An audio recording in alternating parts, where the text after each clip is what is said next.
Vasudevaya.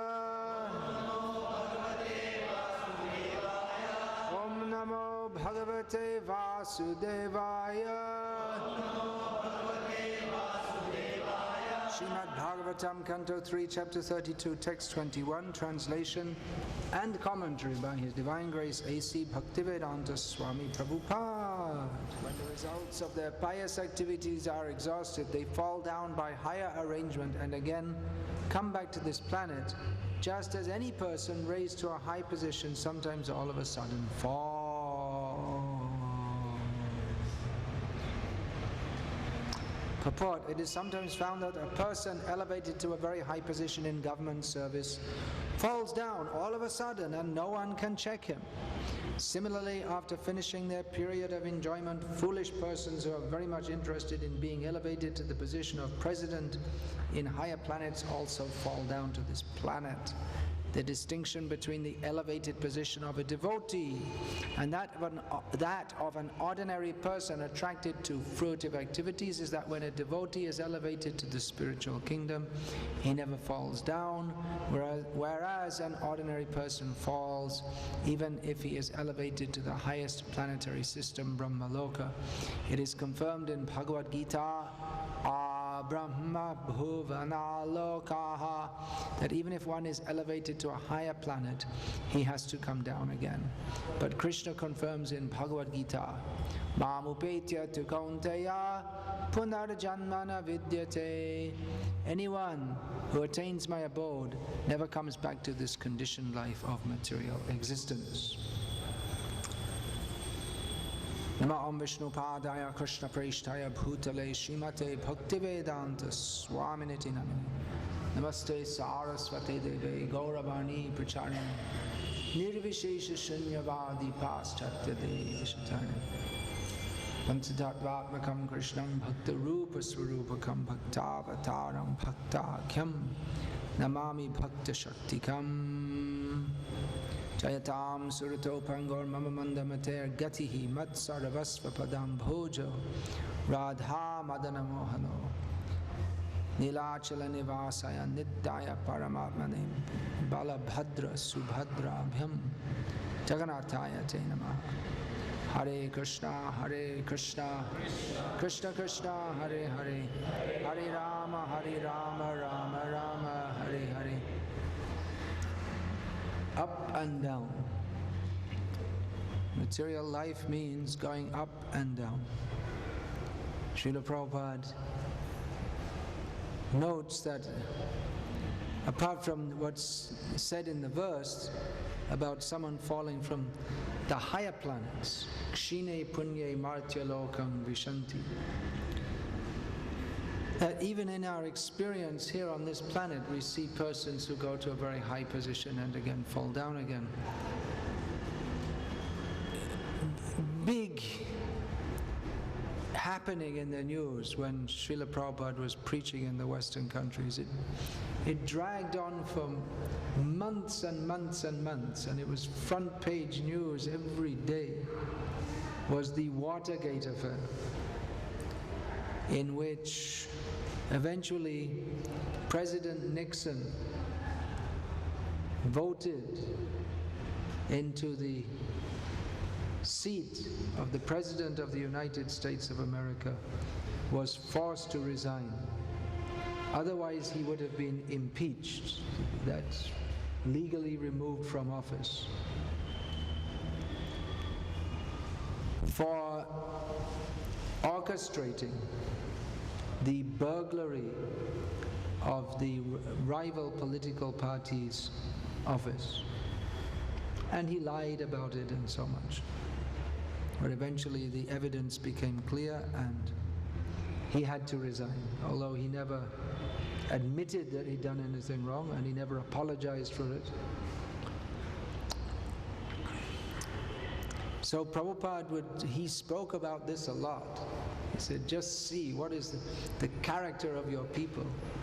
Even the person in the highest, most respectable position is, in Indian language you would say, he's just a gunda. Mostan, they say that in Bengal. Mushtan means he's the head of a gang of thieves, or the head of a panchayat or something like that. It's more or less, well, that's the sarpanch, but it's similar thing. Just like we see in the Srinivasa Acharya, he was coming to Bengal with the books of the Goswamis to preach in Bengal, and everything got hijacked, everything got stolen. By who? By the king. The local king of Ban Vishnupur. He was out and out thief. He had his court astrologers, and they would find anyone coming, what are they bringing? So the court astrologers said, oh, these people, these sadhus, they have these boxes with the greatest treasure that you can't imagine. It's incomparable treasure. Things are great. They're only sadhus, they don't even have any guards. So they were all sleeping at night, and they woke up and everything is gone. And they brought it back. The gundas of the king, the local police, they brought it, and he was very excited and opened it up and just saw just some manuscripts which have no interest to him whatsoever. Later, by the mercy of Srinivasa Acharya, he realized that this is the greatest treasure. And when we can realize that this is the greatest treasure, then we no longer have to be in this position of wandering up and down in the material world. Kabu Raja, Kabu Praja, Kabu Das Prabhu, Kabu Dev, Kabu Daita. How does it go? Kabu Das Kabu Kita Kudra, Kabu Sharge, Kabe Marte, Narake Ba Kabu, Kabu Dev, Kabu Daita, Kabu Das Prabhu, something like that. In Prem Vibharta, Jagadananda Pandit says that what is our position in this material world? Krishna Bahimokhaya Bhogavancha Kare Nikatasta Mayatare Japati Adhare. That when we become inimical to the service of Krishna, then we desire material enjoyment, and immediately Maya is waiting to catch us. Then Aminitya Krishna Das Ekata Bhule Mayar Nafar Hoya Chirokal Bhule. So forgetting that I am the servant of Krishna, we become the servant of Maya, and we wander around in this material world, sometimes being a big king, and sometimes being an insignificant citizen, sometimes being a demigod, sometimes being a demon, sometimes being a master, sometimes being a servant, sometimes in the heavenly planet, sometimes in the earthly sphere, sometimes in hell, and sometimes as an insignificant little insect. This is material life.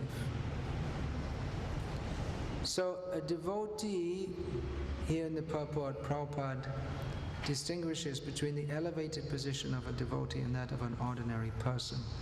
That a devotee, their position in the spiritual world, you go up and up and up, and you go to the spiritual world and you don't come down. In the early days of the Krishna conscious movement in America,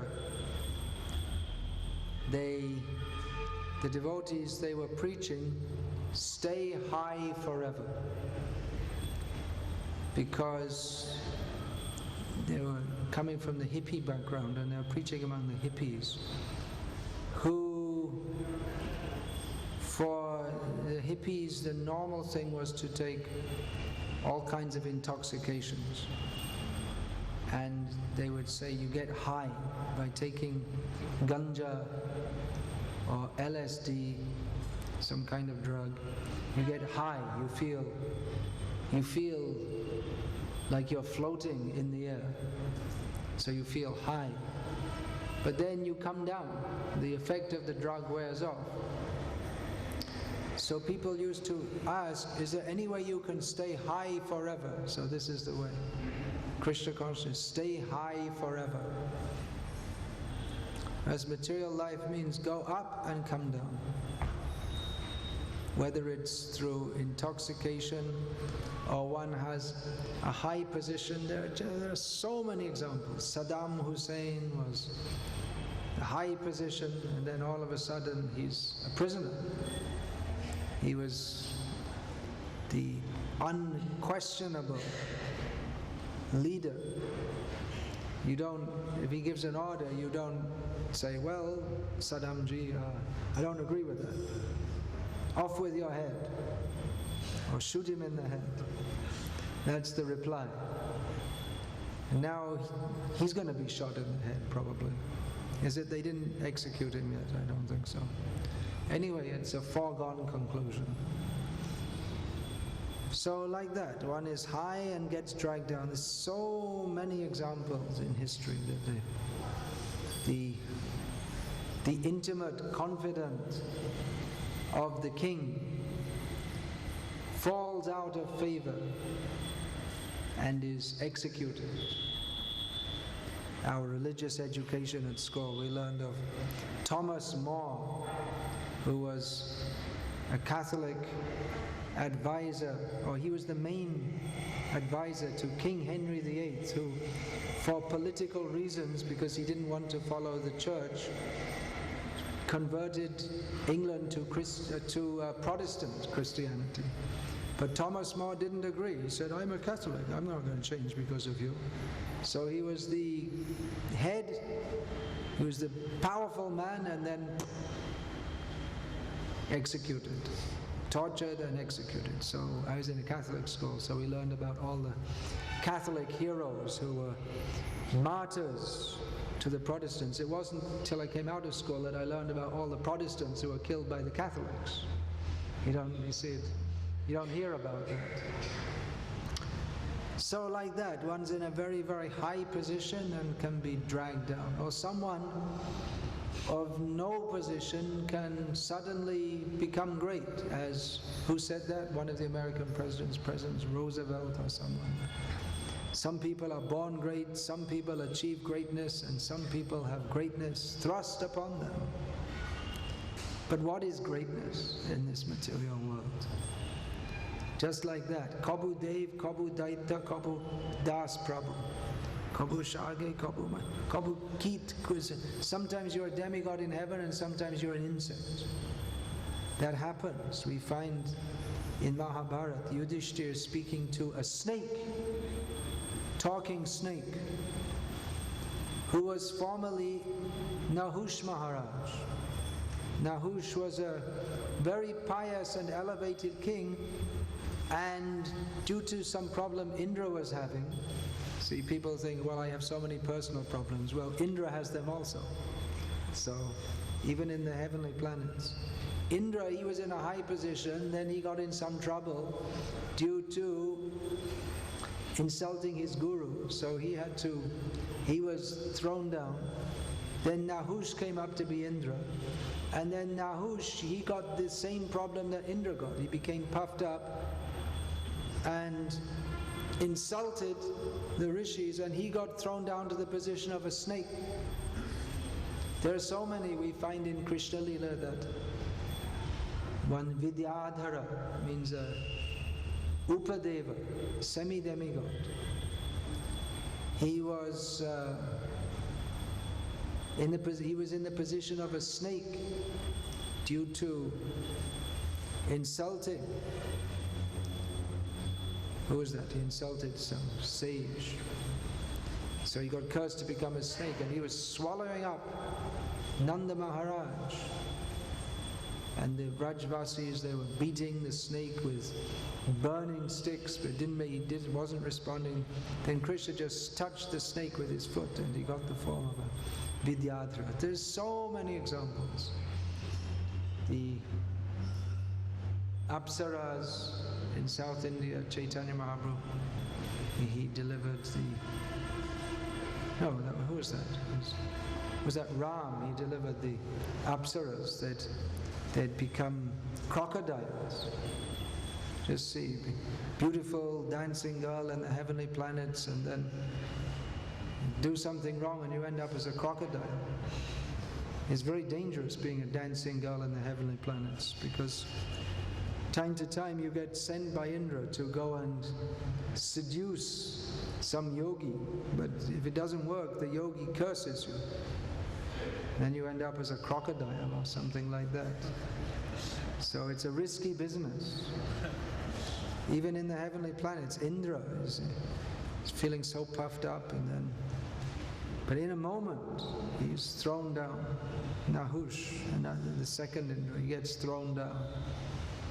But devotees, their position is secure. Even we sometimes see devotees, they come to a high position and they also fall down. It's sad to see. You don't see it in India, but sometimes we see in the Western countries. We meet someone in the temple and someone comes up to us and say, "Oh, do you recognize me?" "No." "I'm so-and-so." And we remember 20 years ago, bright, shining face, and now he looks all grey with a beard, all scraggly hair. They didn't forget Krishna because they're still coming to the temple, but they're not looking Vaikuntha fresh.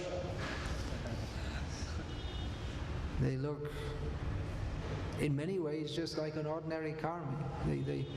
They've got entangled again in the materialistic way of life. So it seems that devotees, they can go up and come down, but it's not exactly the same, because neha bhikramanashosti pratyavayo na vidyate swapamapyasya dharmasya trayate mahatobaya. Activities in devotional service are to our eternal credit that is not lost. There's that, what's that verse that Navaijano jatu katanchana vrajan mukunda sevyanya vadanga sangsrijan. How does the rest of the verse go? I can't remember.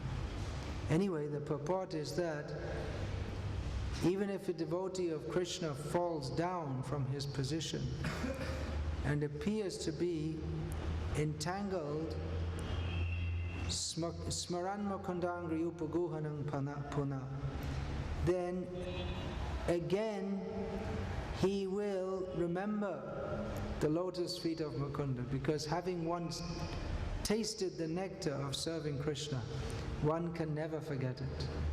So a devotee might become temporarily covered over by the material energy, but he can't forget Krishna, and Krishna doesn't forget that service that was rendered to him.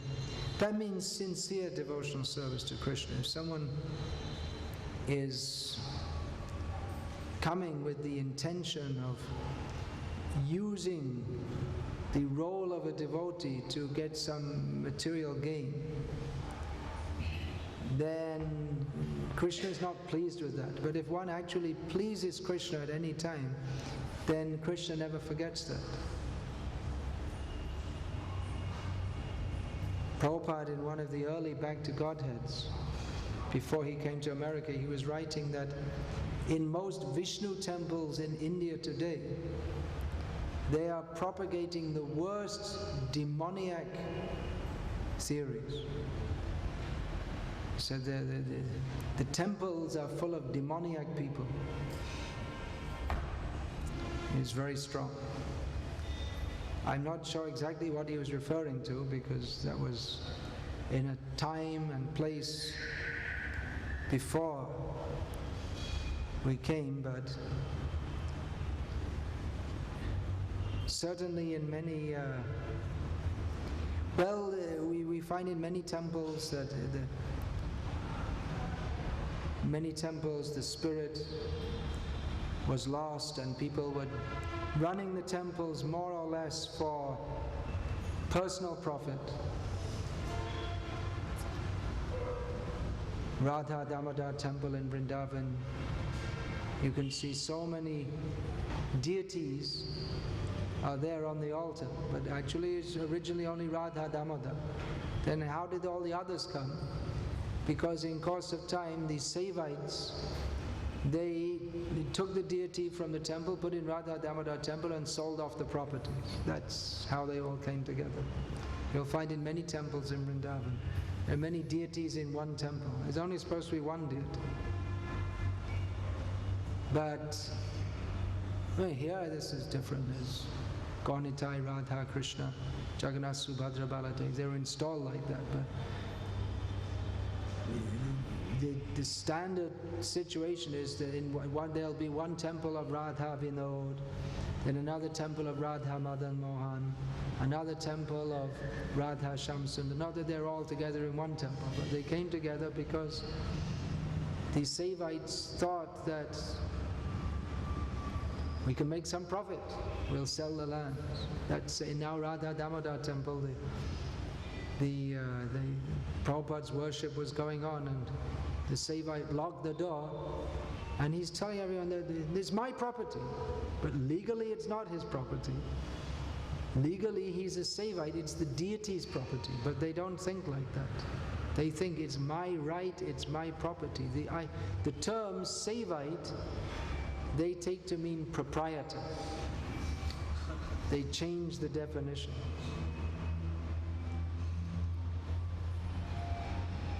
So they got the opportunity to serve Krishna. But if one, upon getting that opportunity, misuses it, then it's worse than playing with fire, because one can fall down very severely. However, if one is sincere in devotional service, then his position is most elevated. Here, this chapter, or this section of Bhagavatam, is talking about entanglement in fruitive activities. This gives a contrast to the position of a devotee. That a devotee, by his engagement in devotional service, gets the most elevated position. It's already the most elevated position. A devotee, by offering with devotion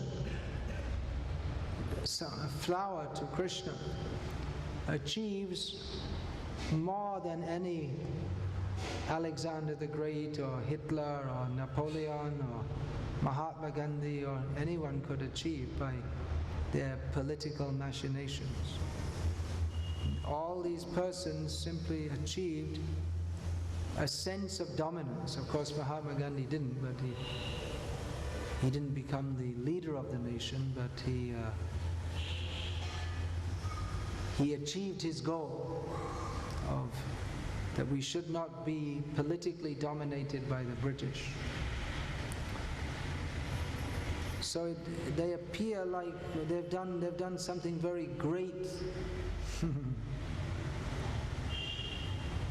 Some years ago, I first brought out this book about Vangshidas Babaji, and I gave it to a young businessman I knew, based in Dubai.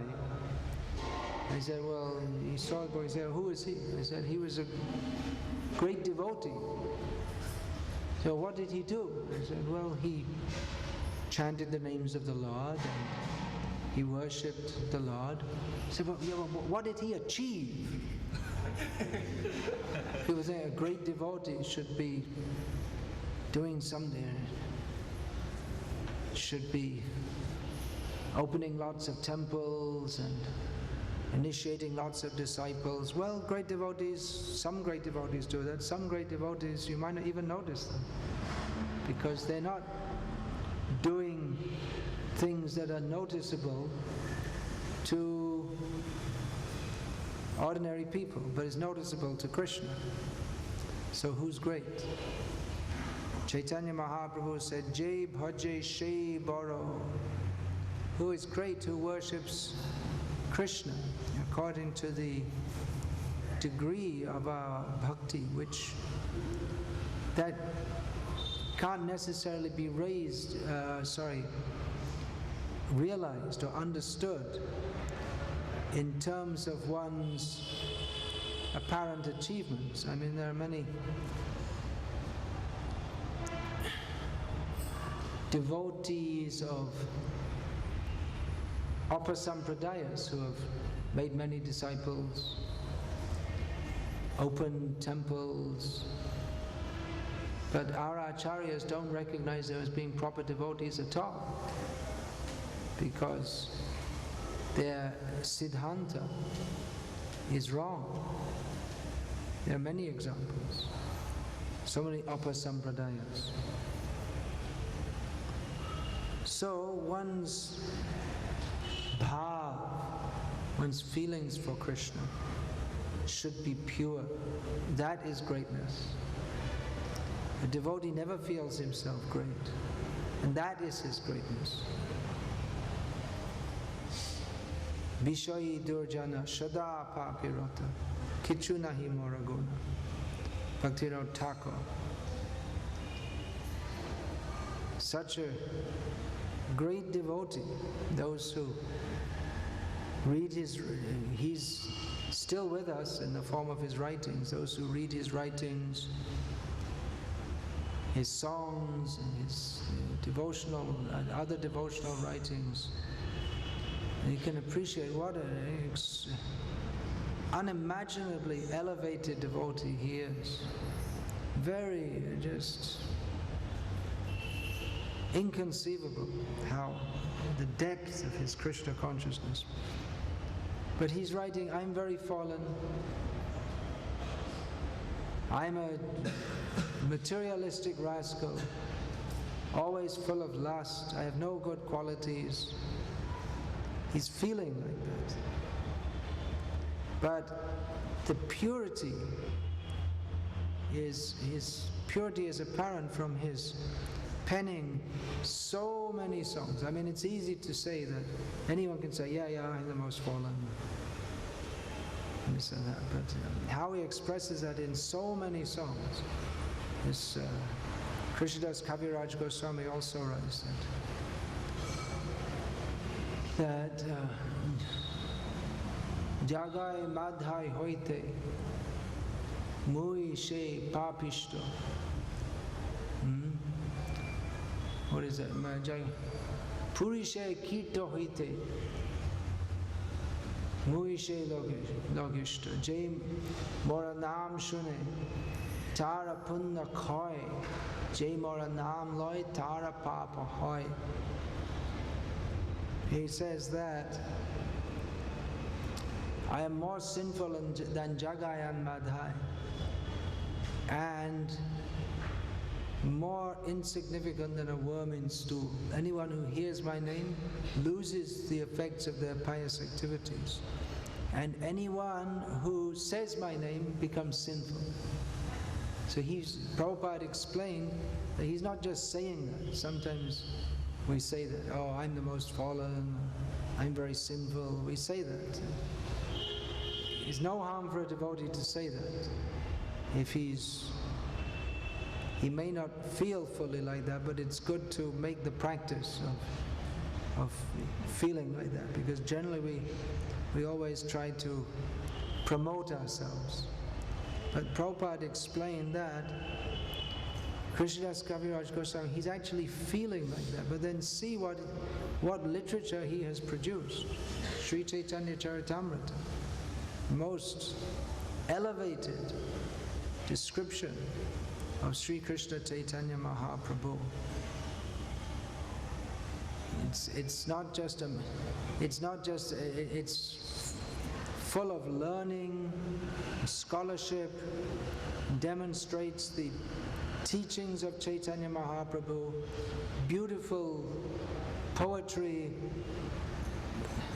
and the essence that it's full of the feelings, it expresses, it's a mirror of what are the feelings of Chaitanya Mahaprabhu and his devotees. And by reading that, we can, by the mercy of Krishnadas Kaviraj Goswami, by the mercy of Prabhupada who gave us that, we can ourselves just begin to appreciate that. Therefore, Chaitanya Charitamrita Nitya Karopan Jaha Hoite Premananda Bhakti Tattva.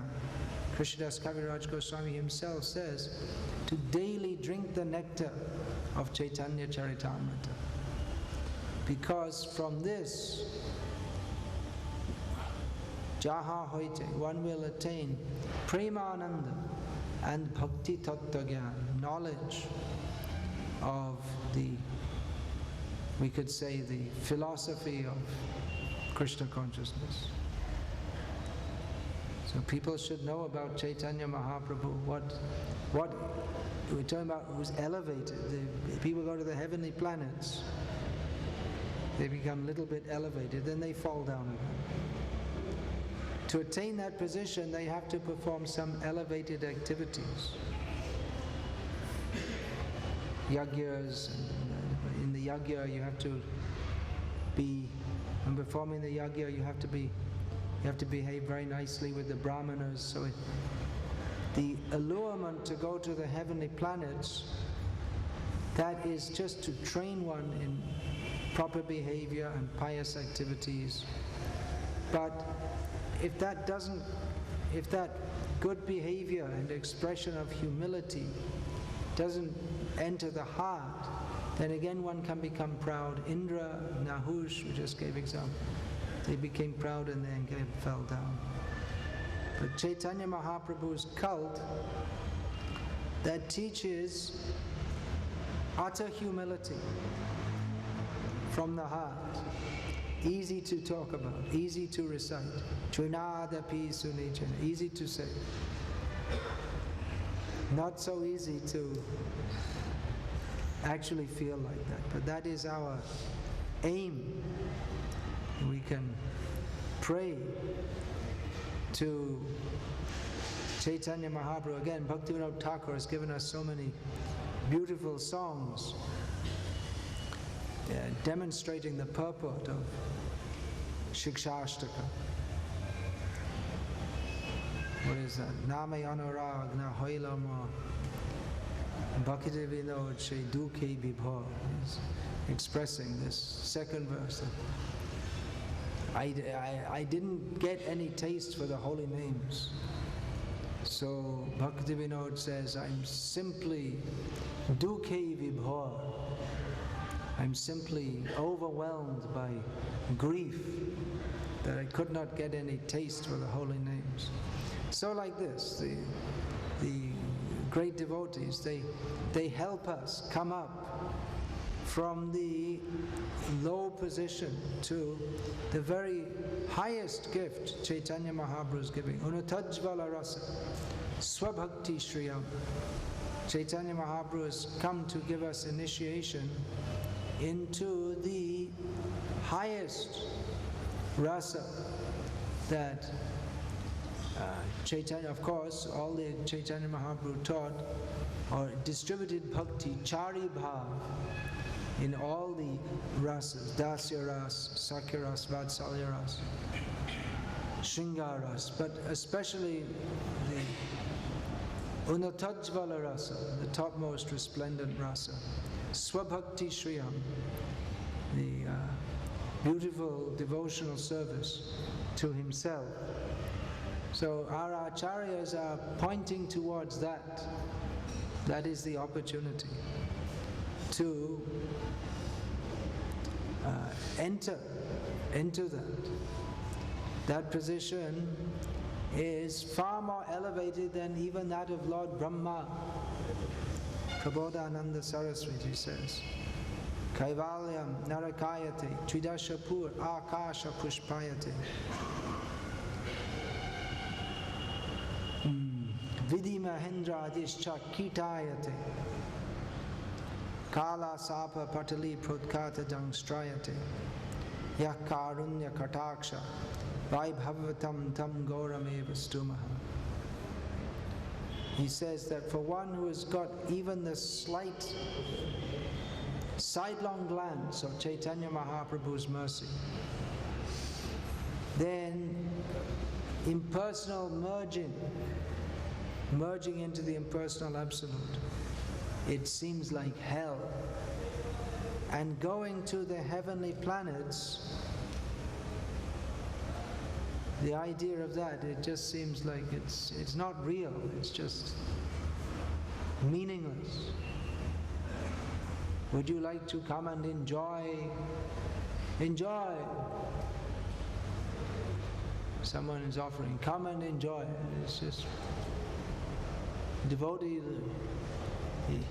to him it seems like some kind of mad, what is this strange thing you're talking about? It's meaningless. Then Vidhi Mahinda, the position of Brahma and Indra seems to such a devotee no more meaningful than that of an insect. And what kind of devotee is that? Well, for a devotee for whom the senses, which are very dangerous, like a snake that can bite at any time, for a devotee who's got the mercy of Chaitanya Mahaprabhu, then the senses are still like a snake, but with the poisonous fangs removed. The senses are nothing dangerous for a devotee. We see Prabhupada, he moved alone in the big cities, the Western world. He was never attracted to the sense gratification. Prabhupada himself said, I have so many beautiful young women disciples. And Prabhupada said, and I'm not incapable also, even though I'm old, I'm still healthy, but I have no attraction, no sexual attraction. Because as he instructed his disciples, you should see all these young women as gopis. They're meant for Krishna's enjoyment, not meant for your enjoyment. So that is the first sign of an elevated position. Prabhupada once asked some of his disciples rhetorically, why are all these people worshipping me? Prabhupada said, because I'm free of sexual desire. That's a high position. But even higher than that is the position of a devotee. Pure devotee. Of course, pure devotee is free from sexual desire.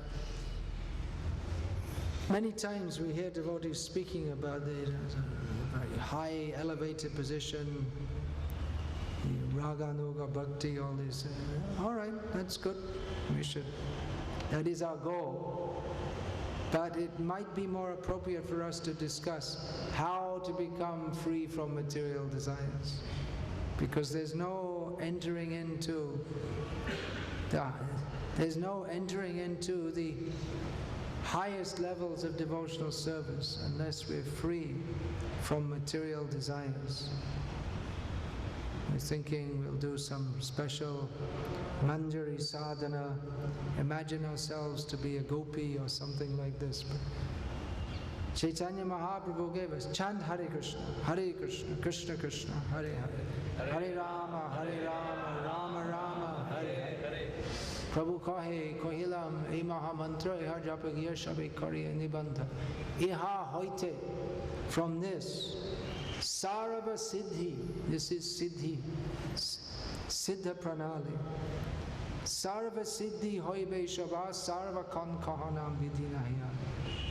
Chaitanya Mahaprabhu said that now I told you the Mahamantra, everyone should chant it incessantly. From this chanting alone, all perfection will come. So just chant, and no need of thinking of doing anything else.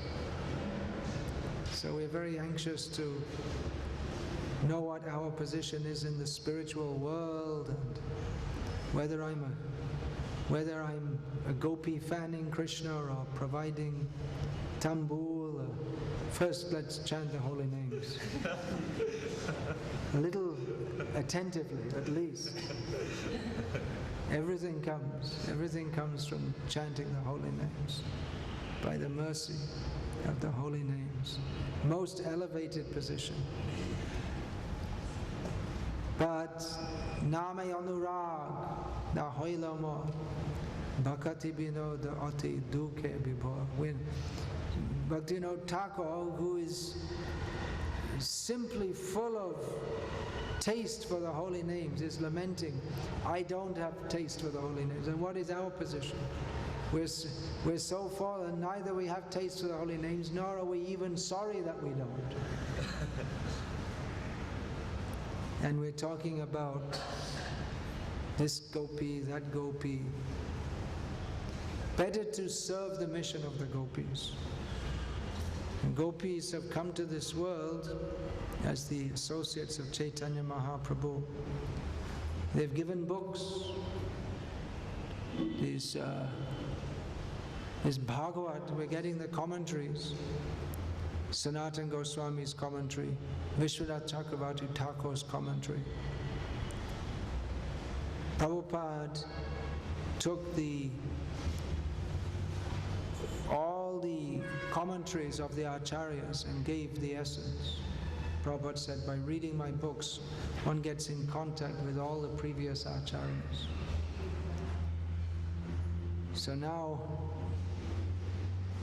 it's that season coming up when, on the order of Prabhupada, or to fulfill his desire, devotees are making a special effort to distribute these books.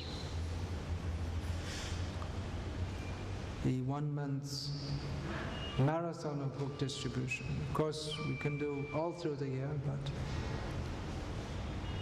in the Western countries, because it's Christmas season, people spend more money at this. They're more inclined to spend money, so it's better for distributing books. People, they're ready to spend money more, just like at Diwali time in India. It's spending season. Of course, when we go for collections before Diwali, people say, no, I can't spend because it's Diwali. But in the Western countries at Christmas, people are spending money, so it's good for distributing books. So we can distribute books. Here we use the excuse Gita Jayanti, although it's an invented term, Gita Jayanti, because Jayanti is described in Shastra as, this term means it's an astrological term or astronomical term. Or is it astrological? Anyway, the two things overlap. There's only one word in Sanskrit, Jyotish. So when in the Krishna Paksha of Bhadra Mas, at night when Rohini is elevated, the star Rohini, then that is called Jayanti. So it's meaningless to say Gita Jayanti or Balaram Jayanti or Nrsimha Jayanti. It refers to the particular astrological configuration which was there when Bhagavan Krishna appeared in this world. Anyway, that's a side point. It's just that, you know, some foolish person without any knowledge decided to call everything Gandhi Jayanti, Ambedkar Jayanti, My Factory Jayanti. Even Gita Jayanti, if we say not to say it, you might think, oh, why is he saying that? He's not a devotee, but if one knows Bhagavad Gita, one should know Shastric conclusions. So it's not Gita Jayanti. But anyway, people have that sentiment that now it's a good time to take Bhagavad Gita. Actually, every moment is a good time. Every moment, if we don't take Bhagavad Gita, then it's a bad time. What time is it? People are trying to calculate what time is auspicious. Auspicious is the time that we remember Krishna. And inauspicious is the time that we don't remember Krishna. What is purity when we remember Krishna? And what is impurity when we don't remember Krishna? Om pavitra apavitro va sarva avastam gato piva yasmaret pundarikaksham sabhayabhyantara shuchihi.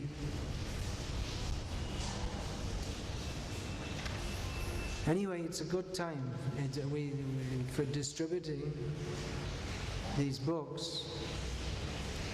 So please do so. See what you can do.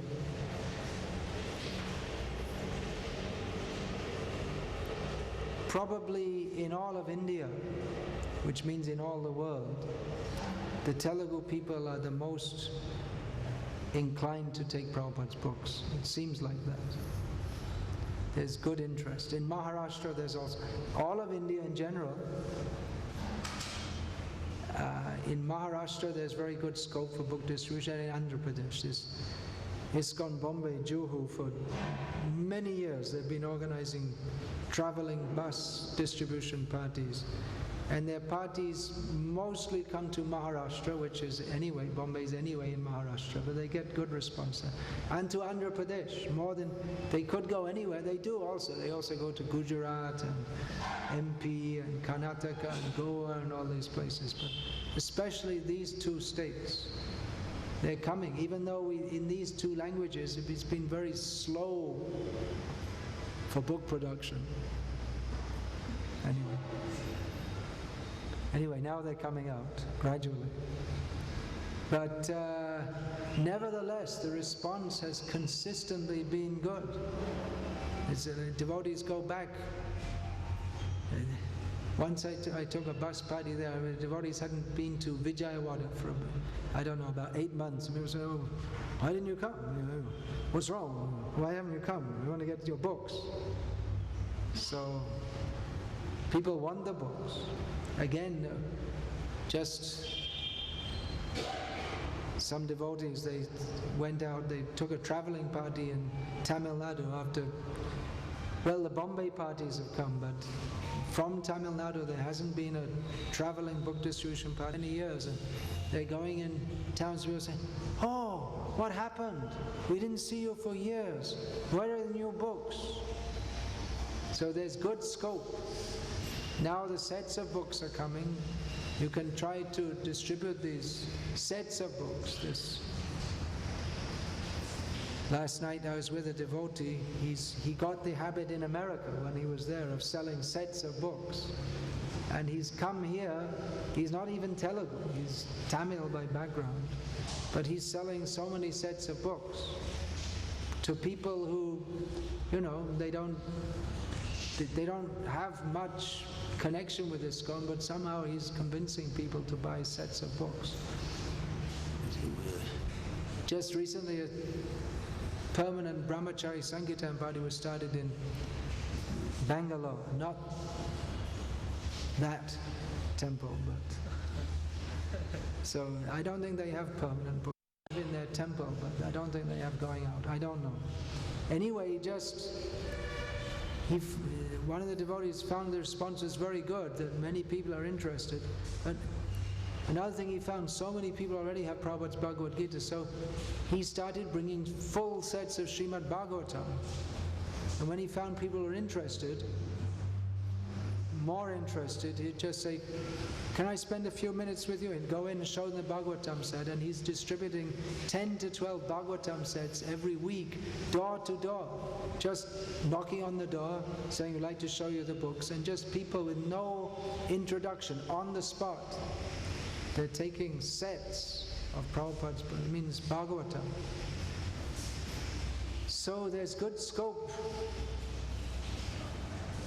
This Telugu Bhagavatam, it came up to which canto now?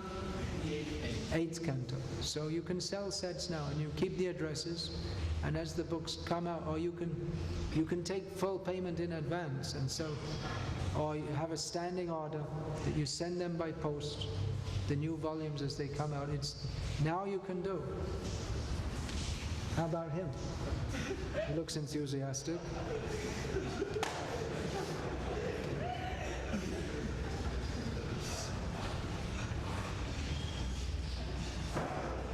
So generally we've been promoting sales of Bhagavad-Gita as it is, but sets, now's the time to think about sets, selling sets of Bhagavatams. Even life membership they're going for, you can add a little bit to the price. How much is membership now? Ordinary membership? Here, Karanda, you're doing membership? No? How much is it? 14. So you can add a little more. What's the difference between 14 and 17? Give them a set. Prabhupada very much wanted this set of Bhagavata. He said every respectable gentleman should have a set of my books in his house. How about all of you? You all have sets of Bhagavatams? Who's got the set of Bhagavatam in their home? The hand went up slowly there, Prem Kirtan. It's not a complete set. Complete set, okay. All right, who doesn't have? All right. Oh, quick, take a photo. How about doing yourself all a big favor? Get a set of Prabhupada's books. Bhagavat Le Lo TV Fek Do. That's it. Make your life successful. How you can make your life successful? Turn off the TV and open the Srimad Bhagavatam.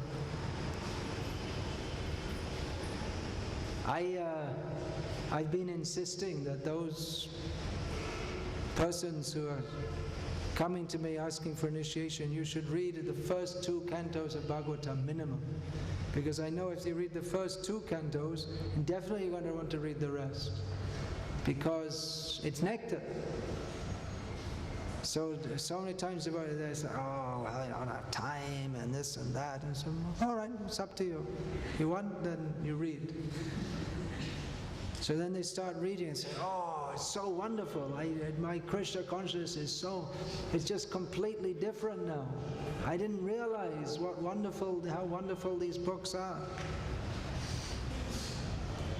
So do yourself a favor. Get yourself a set of Srimad Bhagavatams. Doesn't matter which language, English, Telugu, whatever.